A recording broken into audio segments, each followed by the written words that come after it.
Create చేస్తూ వరుసబెట్టి ఇబ్బందులకు గురి చేసి ఏదో నా కళ్ళల్లో భయం చూద్దాం అనుకుంటున్నారేమో. నాకు బాధేస్తుంది ఎప్పుడు తెలుసా, అవతలోడి కళ్ళల్లో అవతలోడు ఏదైనా పెయిన్ లో ఉండి నా దగ్గరకు వస్తే బాధేస్తుంది. అప్పుడు ఏదైనా కళ్ళెంబడి నీళ్ళు రావచ్చేమో అవతలోడు బాధ చూస్తే. కానీ నీలాంటి వాళ్ళు భయపెట్టాలంటే నాకేం బాధ అనిపించదు, నాకు భయం అస్సలు అనిపించదు నీలాంటి వాళ్ళు భయపెట్టాలని చూస్తే. మీకు రాజకీయాలు ఎందుకు అవసరమో చెప్పనా.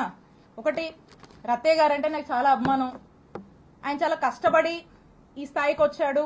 ఎంతో మందికి ఒక విద్యా సంస్థలు పెట్టి ఎంతో మందికి విద్యాబుద్ధులు నేర్పించినటువంటి వ్యక్తిగా ఈ ప్రాంతం ప్రజలు ఆయన్ని గౌరవిస్తారు. నాకు అదే గౌరవం ఉంది.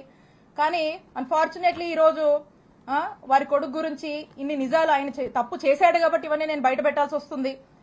సో కృష్ణదేవరాయలు గారికి రాజకీయాలంటే ఈ రాజకీయాల వల్ల వాళ్ళకి లబ్ధి జరుగుతుంది కాబట్టి ఆయనకు రాజకీయాలు కావాలి. కానీ విడుదల రజనీకి అట్లా కాదు. ఎందుకంటే నేను నిజాయితీగా ప్రజలకు సేవ చేయడానికి రాజకీయాల్లోకి వచ్చాను. రాజకీయాల వల్ల నా రూపాయి నా ఆస్తులే నేను కోల్పోయాను తప్పితే నేను రాజకీయాల వల్ల ప్రజల వల్ల రాజకీయం వల్ల ఏదో లబ్ధి పొందాలనే ఉద్దేశంతో నేను రాలా. నాకు అవసరం లేదు కూడా, బై గాడ్స్ గ్రేస్. ఎందుకంటే ఒక ల్యాండ్ ఎంచుకోవడము, దాన్ని కార్ చౌకగా దాన్ని ప్రాసెస్ చేసుకోవడము, దాన్ని కొట్టేయడము, ఇది వీళ్ళు అంటే రాజకీయాల వల్ల వీళ్ళ ఆస్తులు పెంచుకోవడానికి వీళ్ళు చేసే పనిది. మాకలా కాదు, మీలాంటి ఉద్దేశాలు మాకు లేవు. రాజకీయాల వల్ల మేము బతకడానికి మేము రాలా. మా రూపాయి మేము పోగొట్టుకున్నాం. మాకు ఒప్పుకున్నంత వరకు చేసుకుంటాం, నిజాయితీగా చేసుకుంటాం.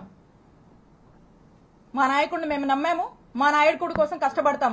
మీరు ఎన్ని ఇబ్బందులు పెట్టినా మేమేం పారిపోం. మా పార్టీ కోసం నిలబడతాం, మా కార్యకర్తల కోసం నిలబడతాం, మా ప్రజల కోసం నిలబడతాం, పనిచేస్తాం. మళ్ళా మా నాయకుడిని ముఖ్యమంత్రిని చేసుకునే వరకు ఖచ్చితంగా కష్టపడతాం.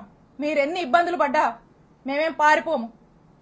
ఇంకా కృష్ణదేవరాయలు గారు అనుకుంటా ఉన్నారు,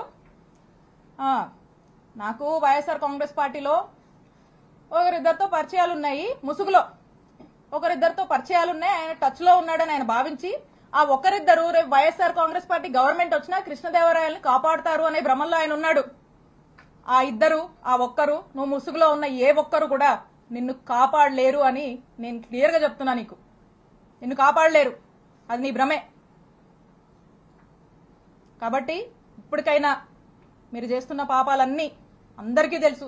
ఈరోజు ప్రజలు కూడా చూస్తున్నారు, అందరూ గమనిస్తున్నారు. ఇవన్నీ విత్ ఎవిడెన్సే నేను మాట్లాడా. మీరు మళ్ళీ ఇంకో కట్టు కథ పెట్టుకుని ఇంకొంచెం బ్యాచ్ ని మళ్ళా పెట్టి మళ్ళీ కొంతమంది ఆర్టిస్టులను దింపి అదిగో ఇదిగో అని మాట్లాడించవచ్చు. కాదు, నేను చెప్తా ఉన్నా, పోసాని గారు అప్పుడెప్పుడో మాట్లాడారని చెప్పి తర్వాత ఇన్ని సంవత్సరాలకు తెచ్చి చుట్టూ తిప్పారు కదా, ఇబ్బందులు పెడుతున్నారు కదా. అదే రాజ్యాంగం మాకు కూడా వర్తిస్తుంది కదా.